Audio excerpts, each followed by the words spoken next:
And no!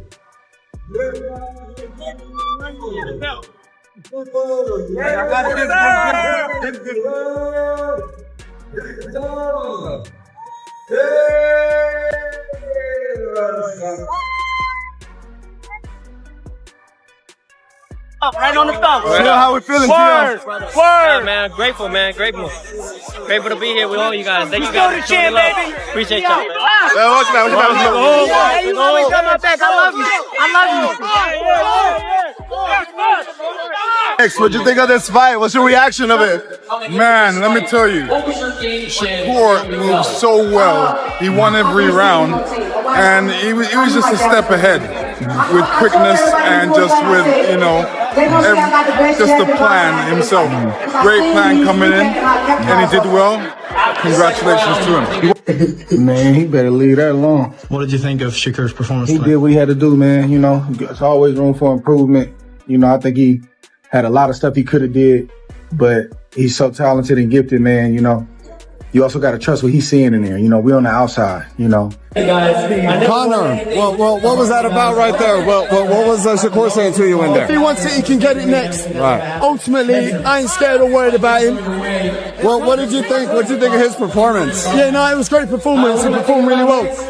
But ultimately, I ain't worried about him. Right, I appreciate your comment. Madison Square Garden was alive and full of energy, as if everyone felt history was about to change. When the bell rang, Shakur Stevenson and Teofimo Lopez delivered a fight that felt more like a smart battle of minds mixed with raw strength. Top performance from Shakur tonight. Just made Teofimo look like a novice. I mean, that's how good he is. 120, 109, 108. I mean, just unbelievable. Unbelievable. is that what you expected from Shakur? No. I mean, listen, I expected an incredible performance, but I didn't expect it to be completely one-sided. I mean, he won every round, in my opinion. It was like the golfing levels was phenomenal. And I said to Bud, like, going into 12, he could do 40 rounds, Shakur. Now we got the main event with Shakur, and I knew that was gonna happen. Everybody be talking all that rah to me. I know boxing, and like I told y'all, we was gonna see a little bit of athleticism, but we was gonna see Shakur be using his jab, going to the body, and we saw blood today. Shakur did great today. Only thing I can ask for is a stoppage. I can't ask for nothing else. Fight, amazing fight. Teofimo is my guy, but I've always been a fan of Shakur, and I think that Shakur put on a clinic tonight. Least amount of risk. Been able to put his skill set into fruition all night. The jab was leading. You can tell the difference in skill set. Just enough to remind everyone this was not a lesson. It was a battle of thinking and natural reaction. By the middle rounds, the fight turned intense as Shakur added hard shots to the body, landing straight left punches after locking Teo's guard in place. Teo fired back with heavy counters and sudden bursts of pressure that made the crowd explode, while there were moments where Shakur seemed impossible to touch. Is that what you're saying? He won all 12 rounds? Well, maybe he lost one, but he won the majority of rounds. At what time did you realize that this was just going to be Shakur taking over the whole fight? After the fourth round. After the fourth round? Yeah. Start from this fight. Easy work. My brother Shakur spanked this 12 rounds like I told him he would. You know what I'm saying? I'm proud of my brother, man. He did his thing, man. What stood out the most with Shakur right now? Say it again? What stood out the most with Shakur? Huh? What stood out the most with Shakur tonight versus Teofimo? Wait, what you said? What stood out the most? Oh, Shakur. I already knew he was going to box his out. Like, he was going to box him out. Easy work, you know? Like, never out of control, footwork, timing, shot selection. I actually think he could have stopped Teofimo if he'd have stepped on him. Teofimo looked like frustrated, just obviously busted up to the face. He's a phenomenal fighter, 4-division world champion. Teofimo, it seems like he couldn't just get it going. Like, he just tried differently going up and down. The counters were getting him. Yeah. What could he done differently tonight?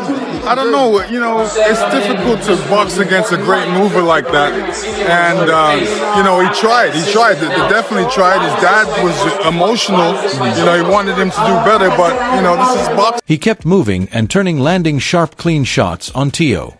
Then there were moments when Teo took control, pushing him to the ropes, landing heavy hooks, and making it feel like the fight was changing right in front of everyone. Both fighters had those sudden shifts where the story flipped, opinions changed, and experts scrambled. In the final rounds it became a test of heart against accuracy. Shakur stayed calm and smart, choosing his moments carefully. Teo pushed forward with force and intent, refusing to let the fight slip away. Neither man slowed down. Neither man gave in. But I think he put on a tremendous performance, and obviously, you know, the level he's at, you always look for things he could do better, you know. What did you see from the outside that he might? I mean, I'm just saying, like, you know, like I think it was a lot of body work and stuff like that. He could have touched on, but again, he's in there, you know, so he's seeing stuff, he's feeling the punches. We not, so you got to trust what he's seeing. Teofimo just couldn't get going. He put on a well, he tried to get going. He just wasn't allowed to. Teofimo, it seems like he couldn't just get it going. Like he just tried differently, going up and down. The counters were getting him. Yeah. What could he done differently tonight? I don't know. You know, it's difficult to box against a great mover like that. And, you know, he tried. He definitely tried. His dad was emotional. You know, he wanted him to do better. But, you know, this is boxing. Yeah, I definitely did. I feel like he's a fighter. So he tried to fight back. But yeah, I picked him apart.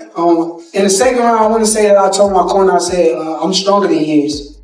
He said he liked how Shakur controlled the space early, and I felt that as well because the opening rounds looked like Shakur was teaching distance while Teo was rushing ahead looking for a big moment.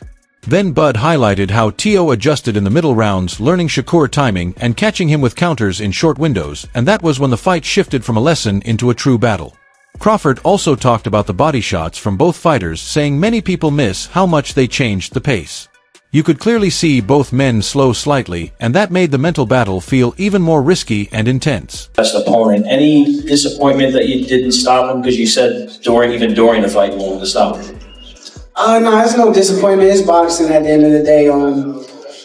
I seen him go out there, and when I was about to stop him, he started fighting back a little bit. So respect to him. He's a sharp fighter. He got a lot of knowledge, and he did what he did to survive. And that was the difference to me that made the fight. It wasn't about grit. It wasn't about heart. It was about sheer talent.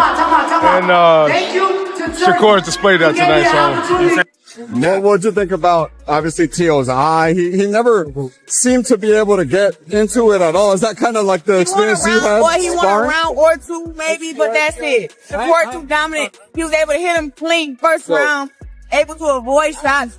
Shakur just on his A game. He's sharper, he's stronger, he's better, and now he's a 4-division world champion. I'm so proud of him. Bud shared that classic veteran wisdom, saying neither fighter showed fear.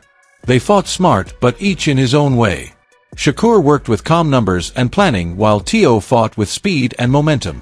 I liked how he said Shakur calmness late in the fight reminded him of true championship round discipline. At the same time, Teo pressure showed why explosive athletes are dangerous at the top level. When Crawford said this fight proved elite boxing is not about flashy moments but about constant adjustments that land with force, it really hit. Every round felt like a new upgrade. Crawford did not choose a winner in his reaction. He simply said both fighters showed they deserve to be in the highest talks. That felt like a very Bud ending. No drama, no favoritism, just respect for two fighters who turned elite boxing into real-time, high-level problem-solving. I felt, that we could take risks and do more and whatnot, and as the fight went on, it seemed like it just got better, We was hoping that the pace would, kind of kick in with him and slow him down, but I think it did to a point, but I think, his overall performance, we did well, like I said, we give a lot of respect to him. He is a formidable opponent, and Shakur just stayed with the game plan and just outscored him. We want to get ahead on the scorecards. Max Kellerman reacted to the fight like someone who just witnessed a full debate happen inside the ring. When Max starts getting deep, the moment mattered. He said the fight felt like logic against motion, and that really fit. Shakur was solving problems in real time, while Teo kept trying to tear the whole plan apart. Max praised Shakur efficiency, saying every step had meaning and how he slowly took space-time and confidence round after round. You could hear how much he enjoyed that high-level ring intelligence. Then he shifted to Teo and described him as the wild factor, explaining how Teo explosive moments kept breaking the flow like errors in an otherwise perfect system. Did you think you was really going to beat him up that way? Yes. I've been told you this. I told you this a minute ago. I say he's not on my level, and I proved it tonight. And shout out to you, bro. You're a hell of a fighter. I'm proud of you. I'm glad that you went there and did what you were supposed to do. You dig deep and you did what you were supposed to do, and I'm proud of you, bro. Kellerman also focused on the mental side, saying this was the kind of fight where both fighters were winning and losing at the same time. Shakur controlled where the fight happened in the ring, while Teo controlled the emotional moments that shifted energy. He loved the tension in the late rounds and said you could see both men adjusting on the fly as the pressure grew. Max pointed out the body shots, calling them the hidden story that quietly changed the pace, and most casual viewers missed that part. Then he shared a classic thought, saying the fight did not give a clear answer, but instead raised a bigger question about what happens when top-level skills meet non-stop unpredictability again and again. He did not name a winner. He praised the matchup itself, saying this is the type of fight that makes boxing feel deep-layered and worthy of another chapter. What's your reaction to how he performed tonight? Marvelous. Only thing I didn't like, that he was standing on the ropes too long. Now, when I saw him on the ropes, I thought he was downloading what Zepeda was doing. It seemed like he was slipping punches and not really taking shots. What did you think? He was, but at the same time, he was getting hit with little shots that he shouldn't have been getting hit with. And it looked good to the judges, you know, especially keeping somebody on the ropes and, you know, hitting them with the little shots, pressuring them, you know, it just don't look. Eddie Hearn jumped in right after Max with his promoter mind fully active, and it was clear he was watching the fight while thinking about future matchups. He called it a business and technical masterpiece, which is a very Hearn way of saying this night delivered top-level boxing and major value at the same time. Eddie kept talking about Shakur calm control, saying that style is what creates long-term dominance, focusing on his range control smart punch use, and how he made the ring feel tight without wild volume. Then he switched to Teo and labeled him pure box office chaos, saying every time Teo exploded the building came alive like a live show. Hearn also touched on the story side, explaining that Teo aggressive surges are exactly what casual fans come to see. Trying to prove a point tonight. I mean, which he did, but do you think that's a mistake? Should he continue to fight this way? It's more exciting, but he didn't have to take as much punishment, by his own words. He didn't have to, but a lot of that, you got to give credit to he wasn't letting him do what he wanted in there. He wasn't letting him just box his way through the fight, so, you know what I mean? He had to stand there and fight him at times. While Shakur clean control is what hardcore fans admire, and remember Eddie joked that for a promoter this is the perfect situation. One fighter creates big moments, the other creates legacy, and both create rematch value. He kept stressing the mental battle, saying Teo was trying to force big moments, while Shakur was trying to remove moments altogether, which perfectly showed how their styles crashed together. Then Eddie went into future mode, saying this single fight basically wrote several future posters in one night with rematches, trilogies, and huge crossover fights. He would not choose a winner and instead said boxing won, the fans won, and the sport gained a rivalry that sells itself. From Hearn, that is the highest praise. It was not just about winning rounds, it was about building something long-term. And when people started talking Floyd comparisons, he laughed and said honestly he never really watched Floyd live. Especially when they're not champion anymore, because something went wrong, right, for them to lose their title. And move up and beat that guy. And Teofimo's done, he's a special guy. He's able to be his best when he needs to be his best. When the lights are brightest, he is at his best. And it's been this way throughout his career. And even in the one loss to Kambosos, he had a condition that could have killed him. He kept himself off the canvas. He rallies late, scores a knockdown, just loses a close decision. Bill Haney came in part commentator, part thinker, part devil's advocate. Yeah, that's three halves, but that was the vibe. He opened by saying the fight showed what boxing really is versus what people on Twitter think it is. Then he went on a mini rant about how fans only cheer chaos and ignore the skill. He kept returning to Shakur calmness, saying things like that's grown man boxing, that's chess, while everyone else plays checkers. But in the same breath he praised Teo bursts, saying you can't teach that energy, that's pure natural fireworks. He dropped a hot take that made me laugh. If Teo fought like every round was round 2, nobody beats him. If Shakur fought like every round was round 10, nobody touches him. Classic Haney paradox, but it makes total sense. So, you know, but he has a ton of options. He has a Lomachenko rematch. He could do a Kambosos rematch just to do it, right? You could put him with Haney because Haney's moving up. He's the undisputed. Who's your favorite? I have to think about it. Devin Haney. We're going to put you on the spot, man. Devin, who would I favor? Who do I think would be favored in that fight? Haney or Lopez, yeah. Whew, that's a great one. Then he jumped into legacy mid-sentence, saying this fight didn't answer anything but started 10 debates at once about styles, eras, and pound-for-pound rankings. Who sells, who lasts, who scares who? He joked that promoters are probably already drawing up trilogy deals, while fans are still arguing about round 3. Bill also said something wild but sharp, comparing Teo to a storm that ignores forecasts and Shakur to a weather system you can't escape once inside. Different images, but both spot on. He wouldn't pick a winner, instead calling it a clash of philosophies that keep echoing, which is a dramatic way of saying this rivalry is just beginning. Classic Haney energy, half coach, half poet, half troublemaker, and yes, don't ask me. But he's just so good, honestly, and it was a very exciting performance. I mean, he threw a lot of punches.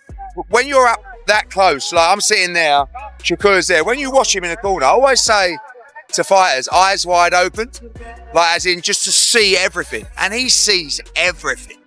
He's so good, and he's amazing to watch. I felt very privileged to be able to watch that. Porter started off saying the fight felt like two languages happening at once. One fighter spoke in geometry, the other in storms, yet somehow they understood each other. He went back and forth, praising Shakur calm like a precise surgeon and hyping Teo chaos like someone who refuses to follow the rules. He joked that watching Teo is like playing chess while flipping the board every 3 moves, while Shakur still finds a way to win even when the pieces are upside down. Then he dropped a sharp line saying Shakur didn't win the crowd, Teo didn't win the quiet, but boxing won everything in between. Classic Porter poetry that actually says a lot. Floyd comparisons? Do you know what? I don't think I ever watched Floyd live. But yeah, I mean, the comparison is the comfort that he has under pressure. You know what I'm saying? So like, he'll be like this, you know, bob, bob, and then he'll boom, stab to the body. Like, and a boom, like, and it's just like, I thought it was a very exciting performance. Are you going to have talks with him about what's next? What is next for him? No, like, obviously, you know, that was his contract with us, 2 fights. We'd love to keep him on board, but we've got to deliver for him and we've got to come up with something. He described the momentum shifts like waves of emotion, saying you could feel when Teo thought he was ahead and when Shakur reminded him the ring was his classroom. At one point, he laughed, saying, if you're a coach, this fight gave you 10 nightmares and 10 teaching moments at the same time. Porter didn't pick a story, instead calling it a boxing paradox where control looked risky and chaos looked planned. He suggested this fight will age better than most classics because people will rewatch it just to argue with themselves. Then he finished with this line, saying this wasn't a verdict, it was a conversation starter with gloves on. Classic Porter, insightful, chaotic, funny, and still respectful while sparking debate. Great night of boxing. You know, what can you say? Teofimo, the takeover is back. Was you surprised by how good Teofimo looked in there tonight? No, man, listen. I knew what he could do. I followed those guys from the amateurs. Big fan of him. He's a slick boxer. He showed that he can box, and he showed that he has the power, and he was really impressive tonight. Stepping back, the night didn't feel like just a fight. It felt like a boxing thesis happening live. Shakur brought the plan, the calculations, the calm control that makes judges and purists love the sport. Teofimo brought unpredictability, momentum swings, and raw athletic energy that makes arenas erupt and timelines light up. Crawford saw layers of adjustments. Kellerman saw math versus momentum. Hearn saw a rivalry that sells itself. Bill Haney saw philosophy against electricity. Porter saw geometry crashing into storms. And honestly, they were all right in their own way. This wasn't a tidy story with a clear ending. It was a debate starter, a question of legacy, a clash of styles that will be watched, analyzed, and argued over for years. That's how you know a fight mattered. Drop your thoughts in the comments. Who really controlled the fight? Who made the bigger statement? And what will happen in the rematch? And don't forget to like, share, and subscribe to Boxing Headquarters. See you next time.